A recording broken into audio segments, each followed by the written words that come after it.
Hi everyone! Today I'm going to be doing a little video about how to prevent getting distracted.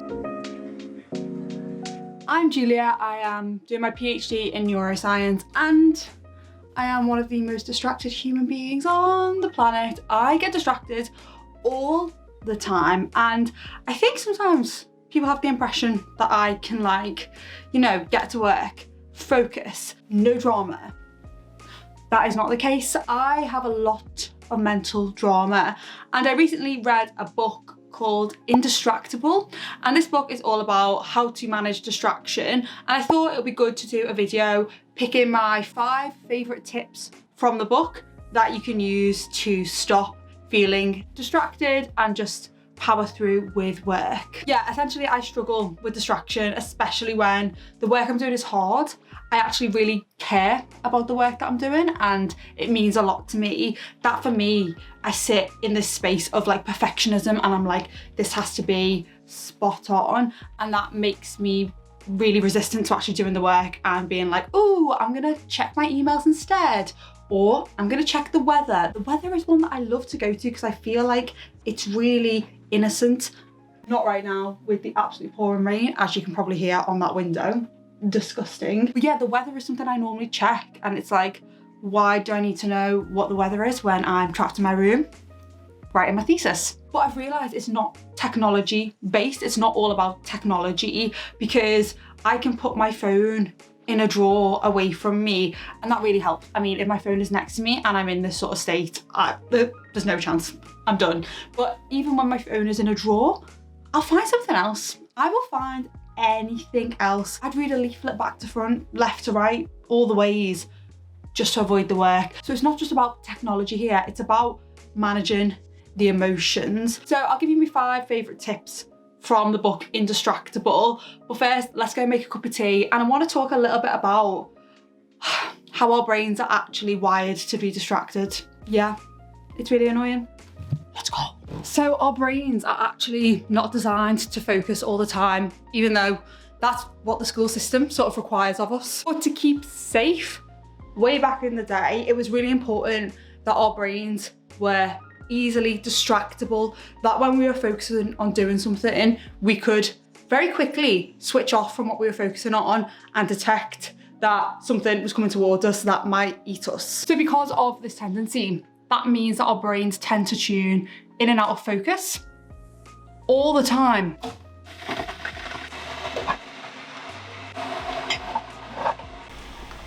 I mean, if that isn't spot on, I don't know what is.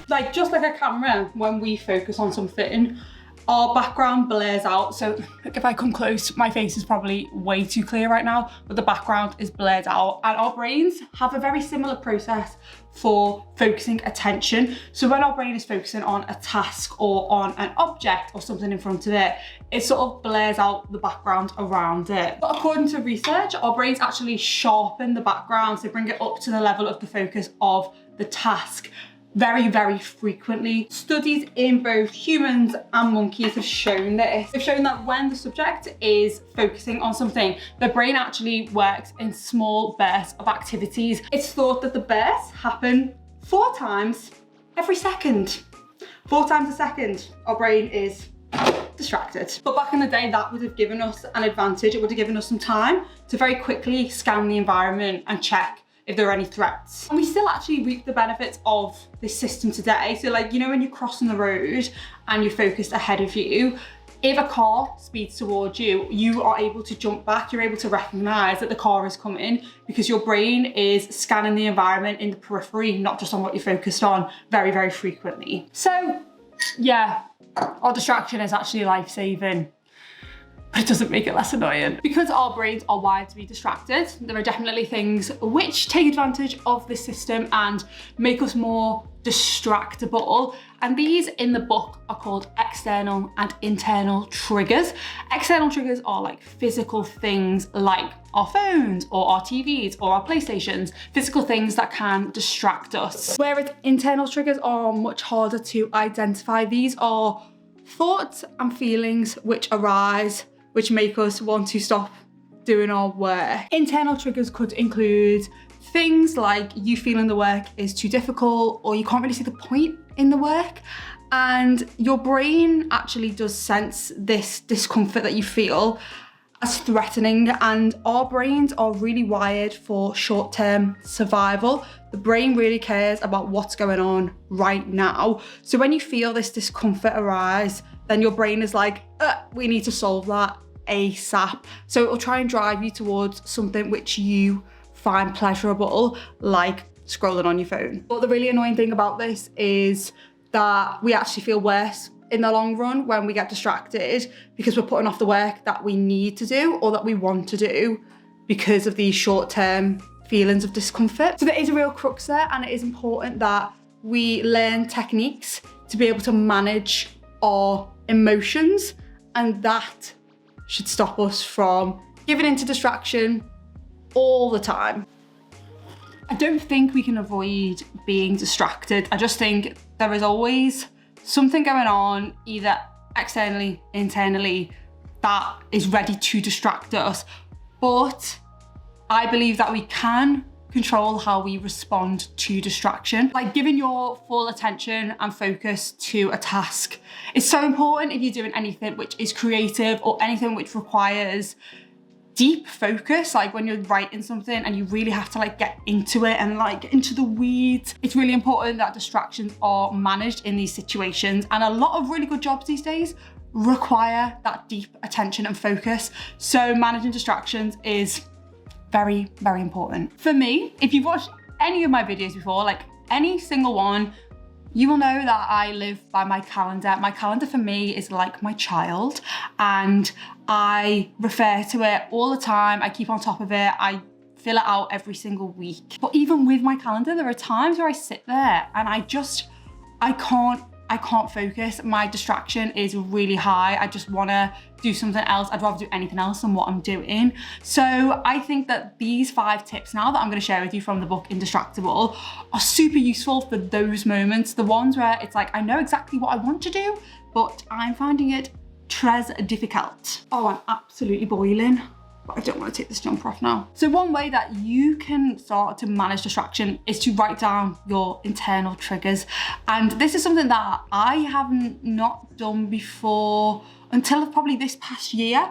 So this is a technique where when you're working and you feel the distraction arise and you like know that you want to like scroll on your phone or check your emails or check the weather or read a book or clean your room, whatever it is. Oh my God, there's just so many things. But you feel that sort of urge to stop the work and do something else. A technique which can help with our response to distraction is to write down the triggers that we feel in those moments. So this could be, for example, if I'm working on, I don't know, an essay, if I get to a bit where I'm not really sure about what to say, or the science is really tricky, then I might feel this discomfort in my body. I might feel like a knot in my stomach, like anxiousness.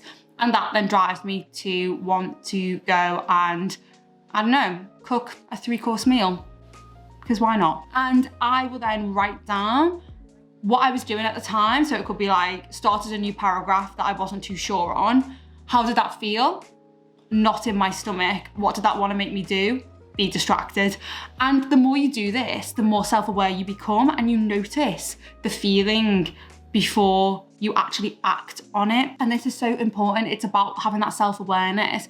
And when you become distracted or when that feeling arises, you're like, that's that feeling again. And I don't have to give into it.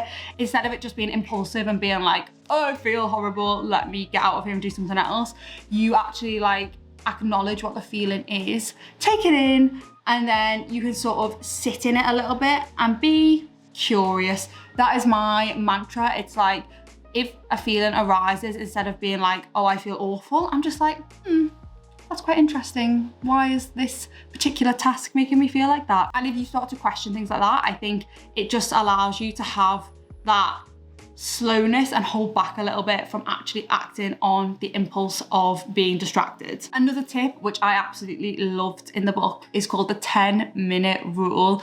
And this is, if you want to check your Instagram feed while you're writing an essay, you can do so but in 10 minutes time. You have to say, okay, that's fine, I can check my Instagram, but in 10 minutes, set a timer for 10 minutes. And if after those 10 minutes are up, you still want to check Instagram, you can do.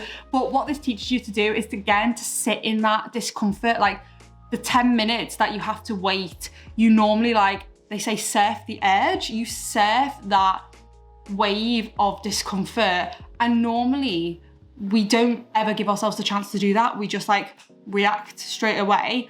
And by surfing it, you realize that emotions are not permanent, they're very transient. And when you feel discomfort, it might only last for a few minutes, but if you're giving into the distraction, like I always would give into the impulse straight away. If you're giving into it, you're never giving yourself the chance to like get over it. And I think that it's important, our brains create habits based on our actions. And if whenever we feel a sense of discomfort arise and we go to grab our phones, that's teaching your brain that phone is good. And when we feel discomfort, we should grab phone. And over time, it becomes really, really hard to not do that. So this 10-minute rule is, okay, if in 10 minutes time, I still want to check Instagram, I can do, but for 10 minutes, I'm not allowed to.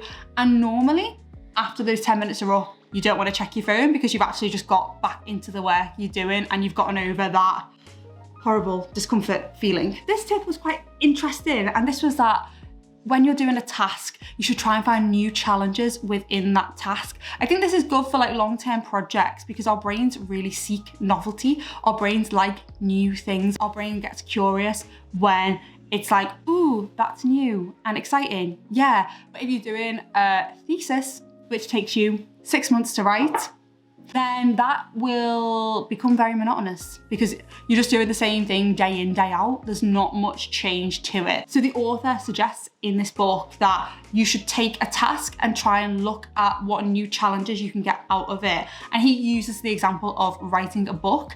He says when he's writing a book, and you know, a book is like 60,000 words, he says instead of thinking of I have to get words on a page, he will reimagine the process of exploring different topics and trying to answer really interesting questions. So instead of writing words, you have today I get to answer really interesting questions.